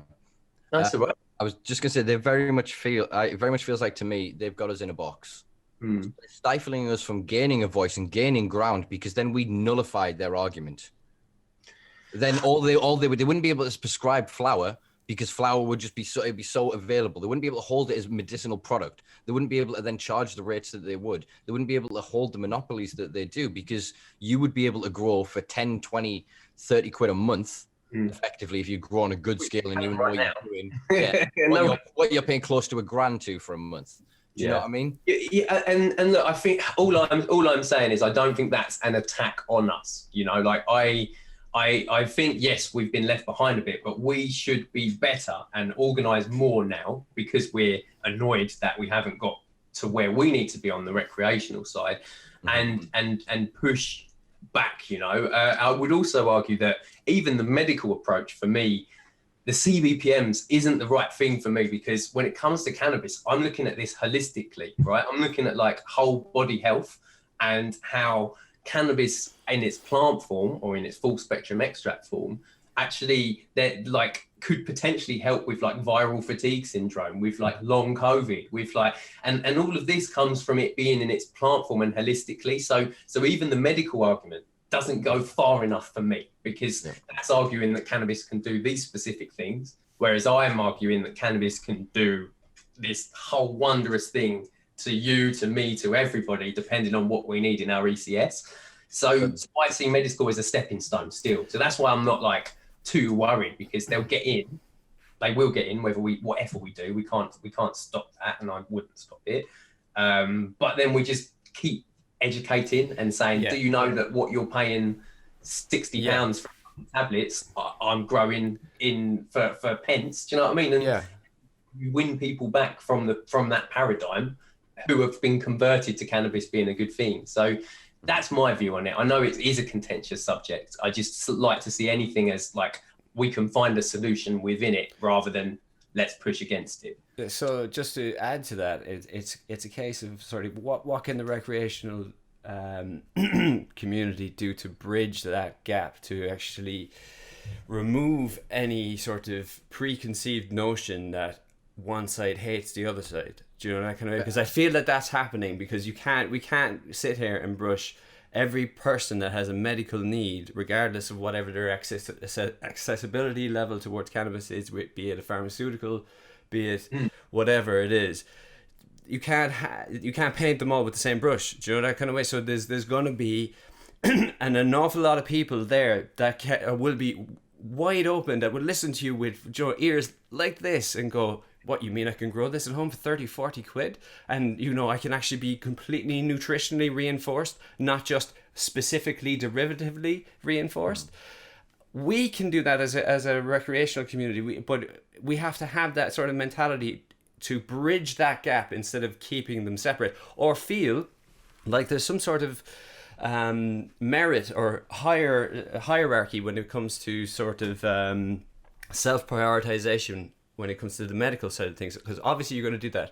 You're going to go, well, I would never really want sick people to be, you know, to suffer longer than they should do, and that's going to play on you subliminally if you're in the recreational camp, because you got to be careful here, because there is merit to being ill and having you know, some sort of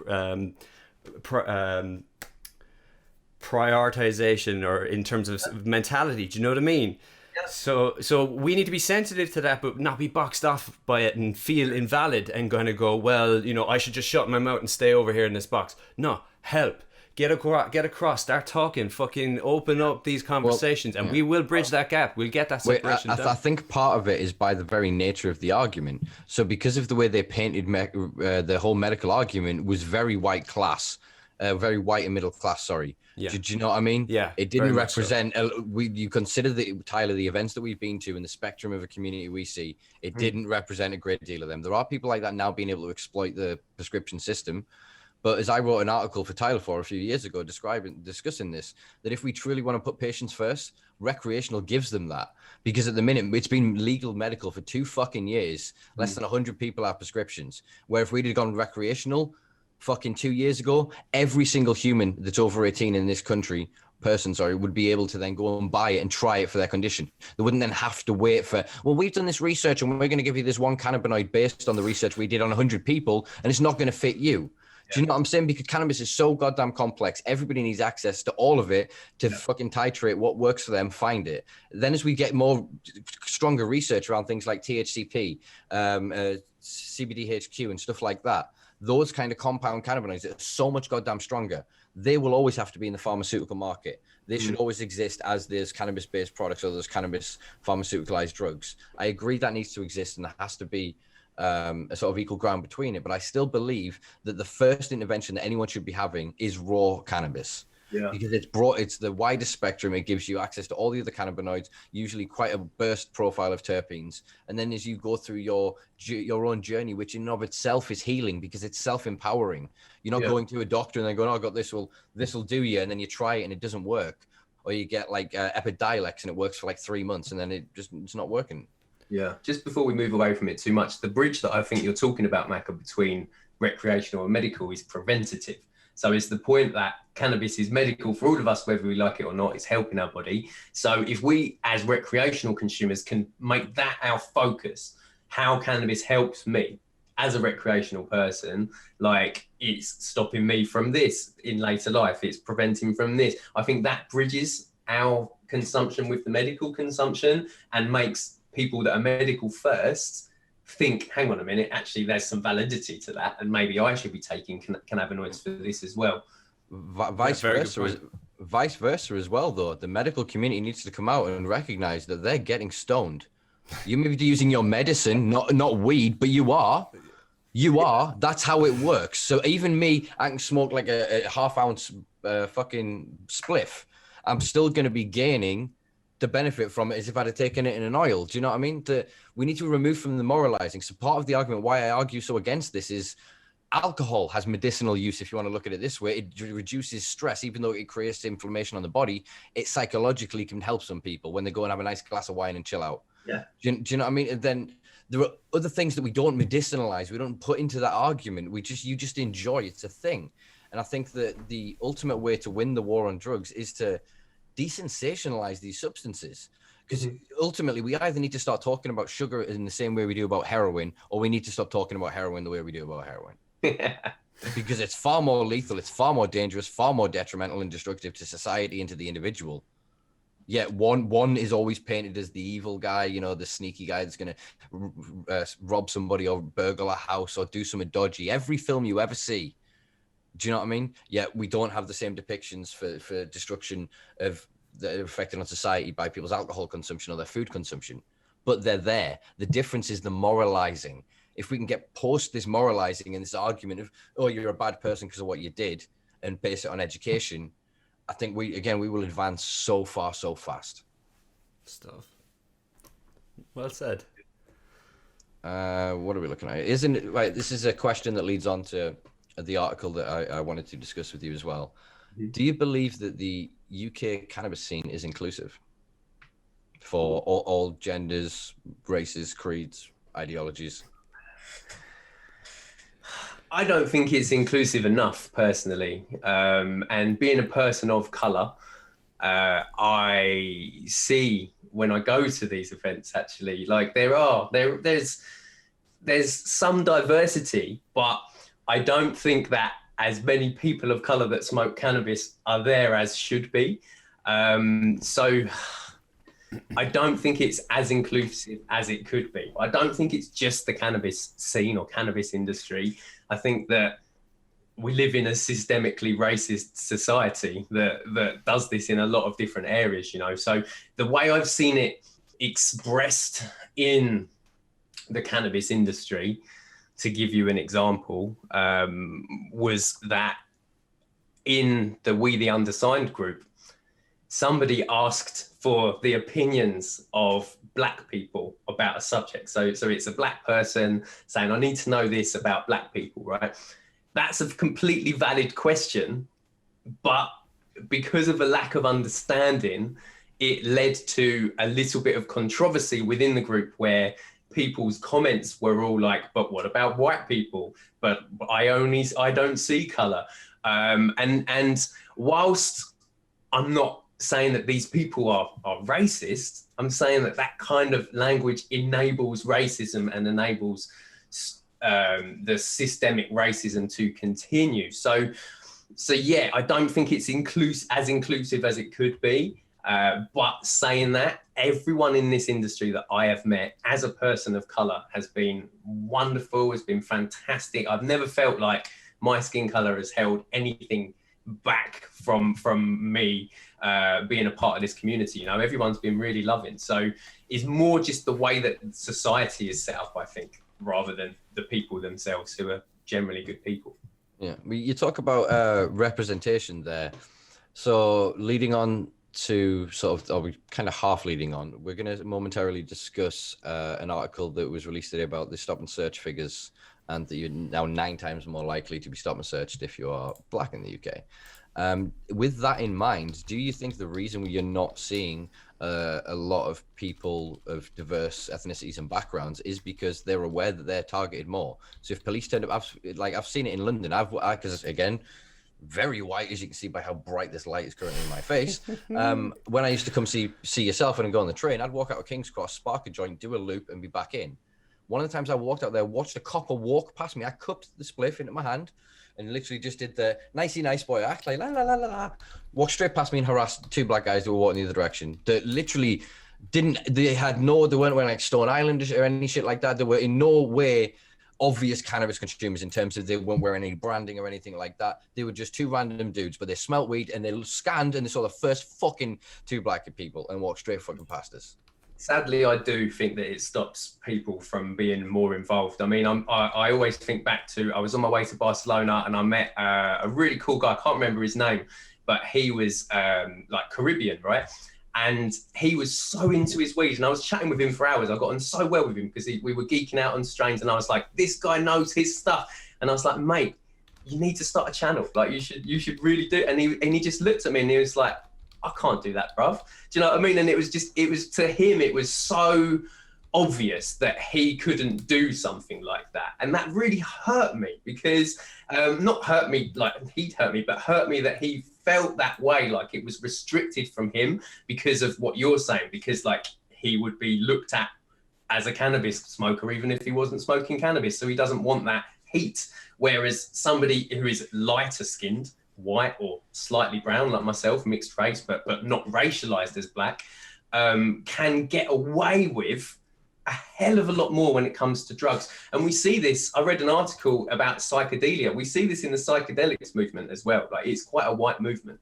Like you're not saying there aren't people of color within it, but people of color are traditionally get in trouble for drugs. Drug prohibition is used as a tool to oppress people of color in society. So to be free with your mind and explore your mind is kind of alien to people who see this as something that they're going to get imprisoned for. So yeah, it's a really interesting one, but I do think it stops people getting involved, but they should. I think more people should get involved, you know? Well, absolutely.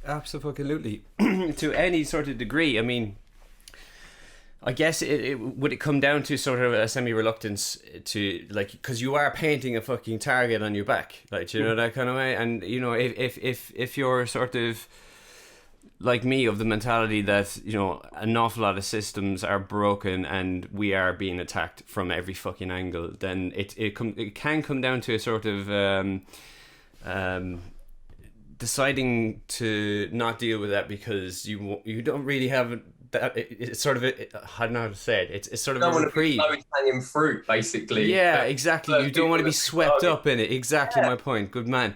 It's not only fucking Simpa that saves me, it's Tyler that saves me as well. But yeah, I mean, I would say, look, to anyone that is watching this, that is thinking, that's me, I would love to do this, but I think that I would be targeted because if someone sees me smoking a spliff, they've got a problem with it. Look at Black the Ripper. Like, look at what Black the Ripper was able to do. Rest in peace, he passed earlier this year. But look what he was able to do, the stunts which he pulled, the attention to cannabis that he did in London, on the underground, on the London Eye, you know, whatever you thought about that when it was happening, it was showing you that the laws in this country aren't being upheld, you know, like when it comes to cannabis. So that gave, I mean, that's what I started showing my face when I met Black the Ripper. Like I had a photo with McGreen Pride in 2016 and I thought, I'm going to put that photo online. I'm not going to be anonymous anymore. So for anyone that is a person of color or we didn't cover it, but gender fluid, transgender, like you're welcome in this movement. And actually, I would encourage you to get into it, because it's an innovative industry, and in industries like ours you can do awesome stuff because they're not like all tied up and sewn up like everything else is yet. So exactly. You always have us as well, as we have a platform here, more than welcome to come and use it. Do you know what I mean? Entirely. This is what we said during episode 0.5, is me and Mac are quite aware of our heritage, as it were, and our monochromality. So we want to ensure that that all voices can have a platform. And this is why I've decided to launch this and market it the way I have, to avoid it being about just cannabis or just drugs. I want interesting people with stories to tell that can further the dialogue and discussion in our culture, to have that voice. So yeah, I think it's hopefully people will take us up on this, and we'll be able to give people that platform. Yeah. But that nice way segues us onto this article, obviously, what I wanted to discuss. Neo, really? That's do what they want, man.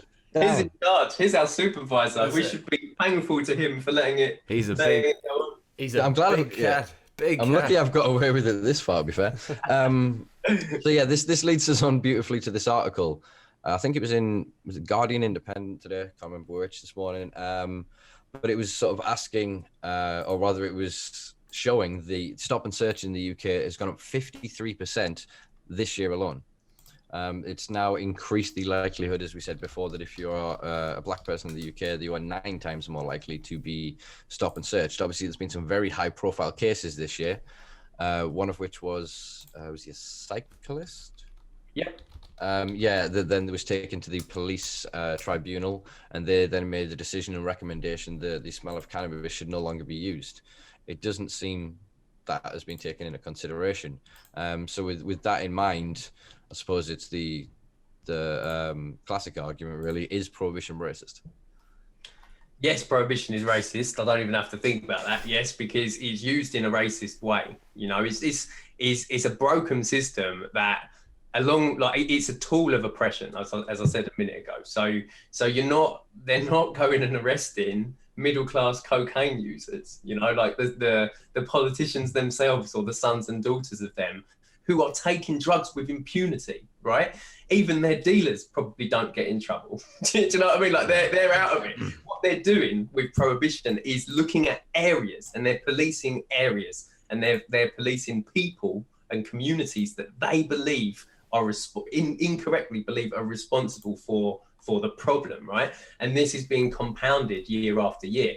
And what we see with the Met Police stop and search statistics is, yes, you are more likely to be stopped and searched if you're a person of color, but actually you're more likely to do drugs if you're a white person. So it doesn't match up to the reality. And I would argue that, prohibition is racist because it's not being implemented across the board to everybody. It's just in certain areas.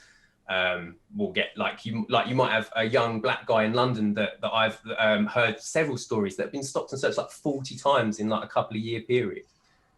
Most people never get stopped and searched, but some people get stopped and searched every time they leave their house.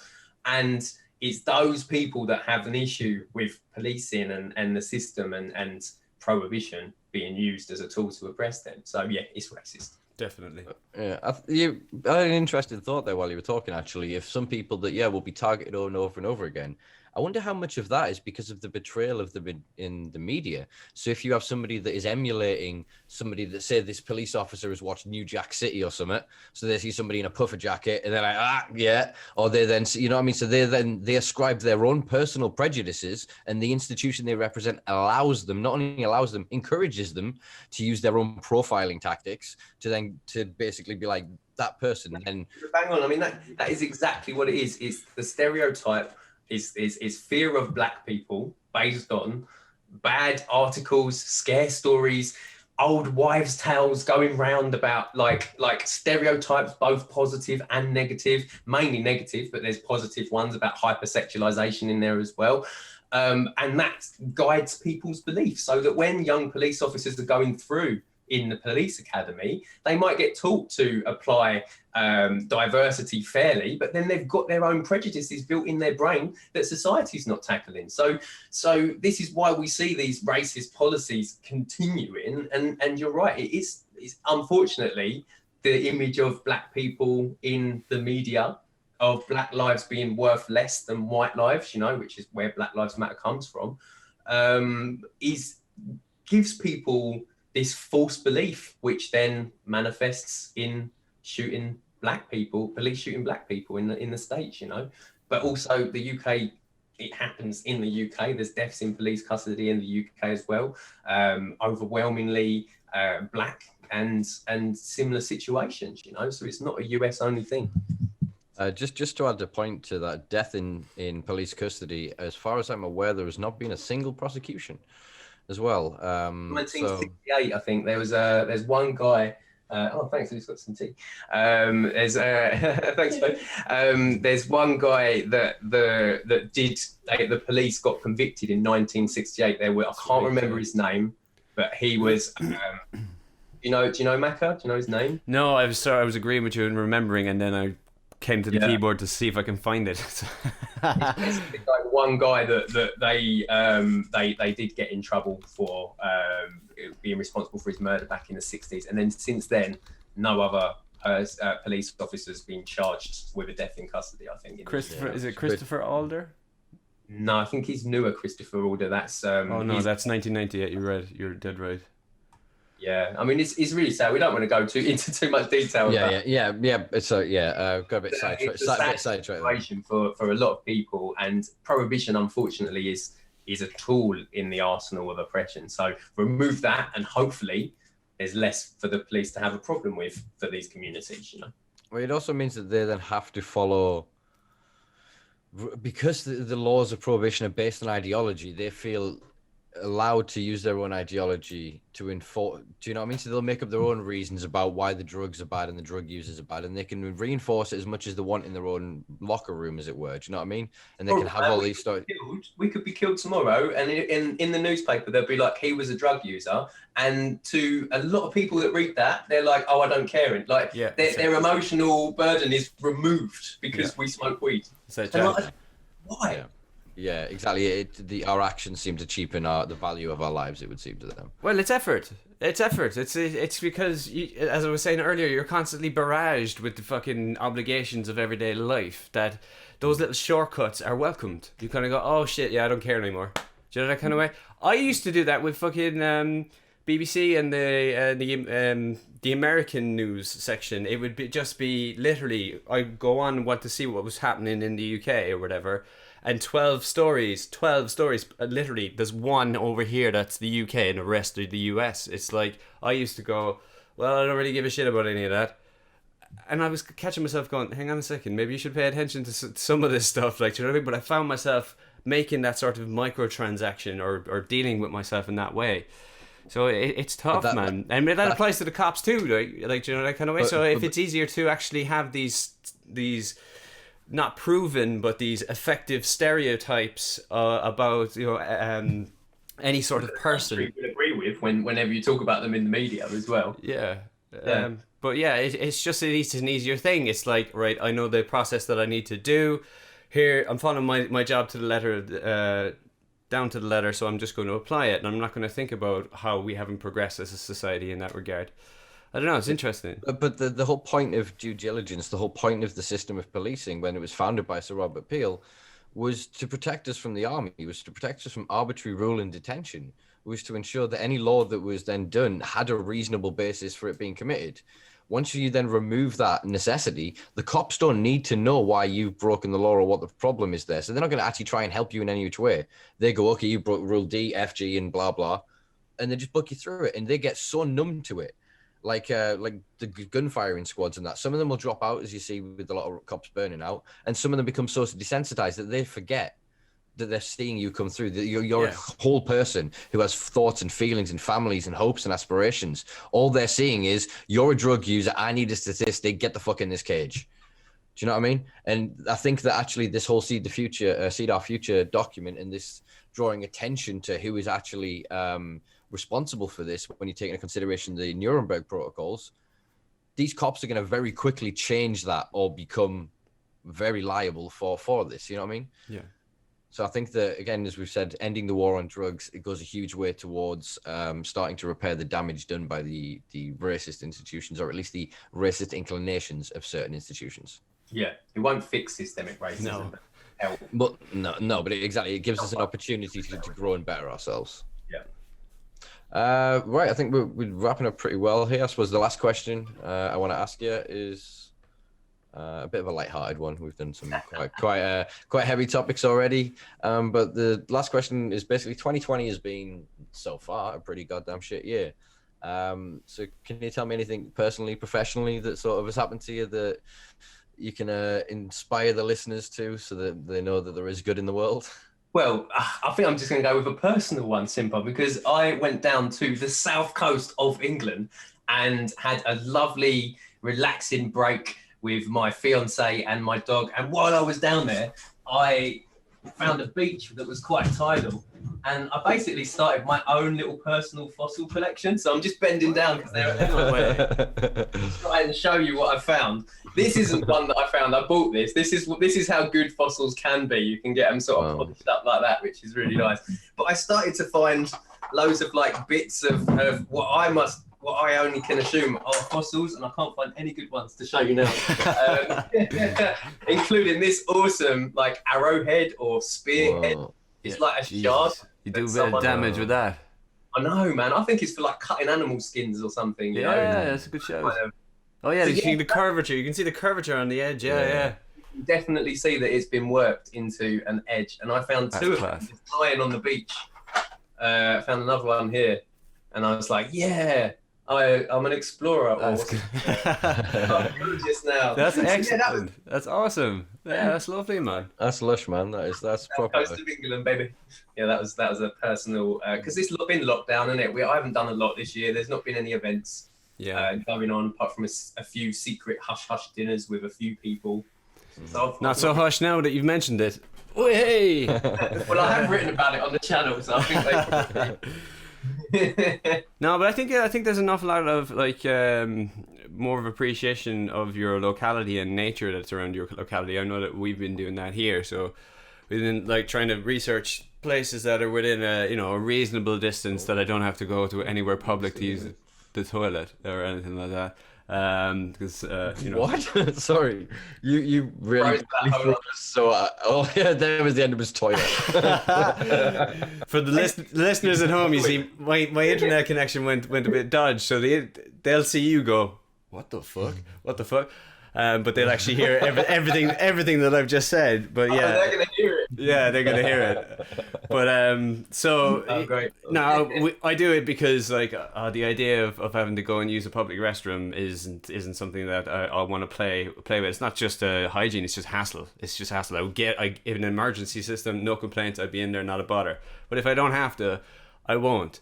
So we've been like selecting places within a reasonable driving distance, and then going and just exploring it, like different parks, different nature reserves or whatever, or even just little woodlands, and just going for walks and stuff like that. Now I love that anyway, but I love like grand forests and stuff like that. But it's been quite not cathartic, but it's sort of a very appreciative experience, because these are on my doorstep and I would just have ignored them because they were so close to me, and I felt like I need to go further to go somewhere cool. But we found like 4 or 5 places that are awesome. I just haven't actually edited the videos yet because I've been a lazy bastard, but somebody has me caught up doing some sort of shit podcast or something, like, you know, that kind of way. Not naming any names or anything. The guy's a dick. Yeah, we'll leave that guy alone. No, but I think that you do that as well, though, Simpa, don't you? Naturally. Yeah, exactly that. Try to explore, and because the nature's free ultimately, and when you if you feel it, especially you get the opportunity to ground somewhere and wander, especially walking barefoot through the woods this time of year as well, with the colors and the mushrooms and everything else. It's just it's a beautiful time to really recharge. And this year, if anything, has shown us to slow down. You mentioned before about obviously the lack of events. So I suppose last question, maybe leave me with a little bit of optimism, hopefully. Do you think events will be back in 2021? Oh, 100%, man. They can't hold us down. This industry is coming, whether anyone likes it or not. Like the future is green, and we're going to see more events.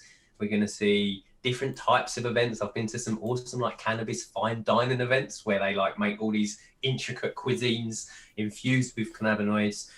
We're going to see more from the UK CSC next year. We're going to see a lot going on, you know, and hopefully things like Spannabis starting up again and other festivals so that we can go internationally. And if not, then we'll just go to the cannabis clubs in Barcelona like we do every year. So yeah, I'm feeling really positive and hopeful for 2021. I mean, can't get worse than this, can it? Well, somebody was saying it was before that this is the worst year of their life, and I prefaced it by saying, so far. So far. Yeah, so far, yeah, you're right. But yeah, no, I didn't mean to jinx the whole world, guys. So, guys, when you're watching this in February or March in 2021 and you're asking, where are all the events? I haven't noticed anybody. Yeah, we're going to, where am I pointing this way? Yeah, that way. Yeah, no, you're right the first time. Yeah, this guy as well. Yeah. But I think actually, if we don't have international events, if the big expos can't happen because of social distancing or whatever, or the larger scale, I think you're just going to start to see pop-up events going crazy. We're starting to get a bit in it with Durham to look for our relaunch into next year, or like just update of how we can do this, because at the minute the process that we had in place just doesn't work. The venue we have can't operate because of the new guidelines. Yeah, the way that the tiers and everything operate means that we can't gather as a community. So I think there's a lot of people at the start of spring next year are just going to go, you know what, by hook or by crook, we're illegal anyway for gathering to smoke weed. We're going to break your COVID rules. We're just going to do this anyway. We'll be responsible and we'll make sure to look after each other as much as humanly possible. But ultimately, I think losing a year of this and not having that activism season, as it were, I think has been greatly detrimental to one part. And there's another part of the reason why the recreational movement has stalled so much is because we can't get together. We can't see each other. We can't hug each other. We can't swap stories and catch up and you know, reminisce and really recharge our batteries and reinvigorate ourselves ready for that individual fight, you know? Yeah, no, I completely agree, man. I think, yeah, echoing what you're saying, we've been very sensible because cannabis events are illegal anyway. So, like, the fact that, like, social distancing restrictions have stopped the events shows that cannabis consumers are at least listening to some form of the guidance and actually social distancing, right? Mm-hmm. Because we could have just kept doing them and kept doing them regardless, but people have been safe for themselves and others. So, well, I suppose we did, though. We did the Seed the Future events, but they were quite poorly attended, sort of thing. You know what I mean? And we decided at Durham early on that the optics was the reason we wouldn't do it. Was we didn't then want to be challenged by local media or by people saying that we were being reckless and endangering people's lives, and it's difficult to kind of we didn't want to mix up those arguments. You didn't want to ruin it for the rest of us. Definitely do like a cannabis protest. What, sorry? Cannabis helps COVID. Like like basically an awareness event where we talk about viral fatigue and how the endocannabinoid system can work in ways which needs to be explored, you know? I mean, I guess I can't say this stuff for sure yet because more studies needed, but there's a lot of potential there of like a lot of potential. Hell yeah. And we're not just talking about cannabis helping you from having less bad COVID symptoms. We're talking about the people I'm talking about the people that suffer long COVID, so where it affects them for 12 weeks or continually, are being told to like do these strict exercise regimes. Actually, speaking to Kyle from Holistic Hemp Scotland has put me onto all of this, which actually in some cases are breaking their bodies because their bodies aren't recovered enough to do these exercise regimes. And cannabinoids feeding our endocannabinoid system could be a real potential there. So I think if we do a protest next year, that is some information I want to get out there. So then it would it would make sense for us to gather together and hand out weed as prophylactics to help the people. Because what we know about it is a bronchial dilator, for example, the way it protects the lining of the lungs, it can actually protect against catching the virus in the first place. As you alluded to earlier as well, full spectrum helps with our immunity and helps us deal with these kind of foreign entities. And the cytokine storm as well, that they were talking about, that being the complication of coronavirus. That is something that cannabis helps. It helps just stop dangerous amounts of cytokines from, you were talking about earlier, Simpa, our body producing endogenous cannabinoids, anandamide and 2-AG, and they look just like THC and CBD, and that's why they work so well in our body. And our body produces when we hurt ourselves, if I hurt my arm, my CB2 receptors would produce a little bit of anandamide to modulate that pain, so that pain isn't as severe as it would have been once I know about it. It's just little things like that, little tidbits of information about cannabis. Yeah. Well, gentlemen, I think that's been a pretty good 2 hours. I don't know, Matthew. Yeah, you've got the clock. 154. 154. Well, then, yeah, we'll do last sort of 5 minutes. Sorry, Tyler. Where can people get? You know what I mean? Wrap it up. Where can people get involved? Where can they find out about Ismoke? Where can they see your loveliness? So basically, you can find us all over the web. All you need to do is go on Google and search for Ismoke, and we'll come up on YouTube. We're on Facebook, we're on Twitter, we're on Instagram. I do live streams twice a week on Instagram because I like to do little Q&A sessions to talk about all things cannabis. I call them the Green Stream. So you can find me on that Mondays at 11:30 and Fridays at 5 p.m. if you want to watch me live. And you'll find me at any cannabis event that's taking place that I'll say I'm attending in advance. I can't make them all because a lot going on, but as many as I can physically be at next year, you'll find me there. So yeah, and as well, if you want to find out about those events, which I'd say is almost more important, then go to ccguide.org/events.php. Check out the Cannabis Campaigners Guide by Winston Matthews and Alan Buffrey, where they will tell you what events are coming up for you to attend. Big respect to Alan and Winston, two legends of the game, the proper vanguard. They laid down the foundations that allow us to do what we do as individuals in terms of what we're trying to achieve with our sort of business ventures and whatnot. Well, that's it. Thank you very much, guys. This has been episode 2 of the Simpa Life podcast. I want to say once again, thank you very much to Tyler Green from Ismoke Media for joining me. Thanks for having me. Anytime, brother. I look forward to doing some collabs in the future. Right, guys, you can please like, share, and subscribe. Please do follow us on Instagram, Twitter, YouTube, and we're also on the WeTube, although there's no content currently up there, but please do give it a like anyway. And check out the new Simpa Life website at thesimpalife.com, which is recently just launched. All right, thanks, guys. We will see you next week. Peace.